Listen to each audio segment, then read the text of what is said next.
Shwmae pawb, a chroeso i'r wythnos Gwyddoniaeth yma o'r adran seicoleg ym Prifysgol Aberystwyth. Byddwn yn edrych ar wahanol mathau o rhithiau optegol heddiw.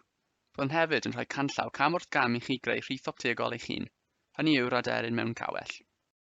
Wel, beth yw rhith optegol? A sut maen nhw'n gweithio?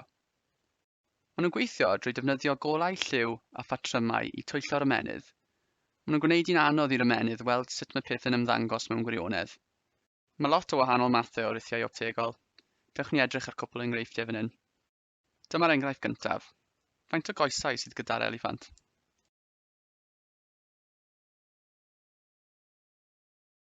Nesaf, mae rhith optegol o trên yn symud. Pa ffordd mae trên yn symud? Trwy defnyddio ein meddwl ac edrych ar wahanol rannau o'r trên, gallwn twyllo'r ymenydd i newid y cyfeiriad mae'r trên yn symud.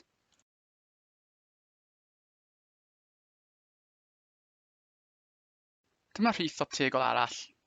Ydych chi'n weld y cwningen neu rhwyaden? Neu ydych chi'n weld y ddau? Yn debyg i'r enghraifft diwetha, drwy edrych ar wahanol rannau o'r llun, gallwn wneud switch bach yn yr ymenydd i weld y cwningen neu rhwyaden.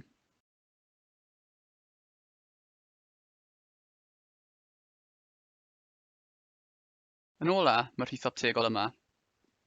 A ydy'r llinellau yr un faint, neu ddim? Mewn gwirionedd, mae'r llinellau yr un hyd. Ond pryd mae'r saeth yn symud, mae'r ymenydd yn meddwl bod nhw'n newid maint. Nawr bod ni wedi edrych ar wahanol fathau o rhithiau optegol, gadewch ni roi gynnig i greu ni'n hunain. Bydd cyfarwyddiadau cam wrth gam i ni dilyn o fewn y daflen weithgaredd. Dewch ni gael dechrau. Yn gyntaf, bydd angen darn o bapur. Tynnwch lun o ddau gylch yr un maint. Un gyda chawell arno, a'r llall gyda aderyn arno. Gallwch neu llai dynnu llun eich hun, neu dorri allan y lluniau o'r cawell ar aderyn o fewn y daflen weithgaredd. Bydd angen sisiwrn, glud a darn o linyn arnoch i greu'r rhith optegol yma. Cam 2. Yn ofalus, defnyddiwch y sisiwrn i dorri eich cawell a'ch aderyn mas. Nesaf, trwch y ddau ddarn o bapur drosodd, a rhowch bach glud arnynt.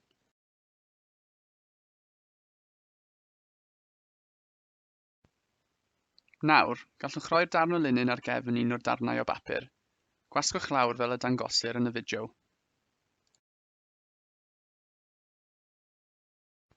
Rhowch y darn arall o bapur ar ben y llinyn. Gwnewch yn siŵr eich bod gallu weld y ddau llun. Unwaith mae'r glud wedi sychu, rydych yn barod i dreial mas y rhith optegol yma. Cydiwch naill ben a'r llall o'ch llinyn a'i droelli. Wrth iddo gylch droi, dyna chweld eich aderyn o fewn y cawell. Wel, dyna'r rhith optegol o'r aderyn mewn cawell.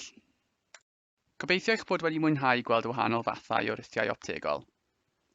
Maen nhw'n dangos i ni pa mor gymhleth yw ein ymenydd, a sut y gallwn newid y ffordd rydym yn weld pethau.